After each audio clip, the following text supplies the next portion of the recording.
دابا انت واش بغيتي هاد السيده في الحلال لا؟ قولي لي يا اختي سيهان، واش شنو بان لك؟ لا يدير لي فيها الخير، كيبان ولد الناس وظريف ومعقول صراحه. انت اش بان لك اخويا؟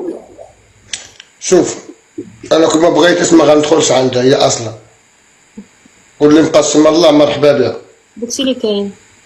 قول لي زيد ديك اليمنه، قول اقسم بالله خويا الفقيه من هذا المنبر حتى هاد السيده هادي نخليها ديما ضاحكه تندفنها ولا تدفني. اقسم بالله العظيم ما تخليها ضاحكه تدفني ولا ندفنها، وما عنديش المشكل وما عنديش الرغبه لحقاش عندها 3 وليدات، ما تيهمنيش حقاش هادوك يكونوا لي احسن من ولادي انا الحمد لله. والله الا الزمر طلع حنين. بصح ويتك خليك لينا. وانتيا زيد ديك اليمنه قولي اقسم بالله اقسم بالله حتى نكون مع هاد ولد الناس في الحلال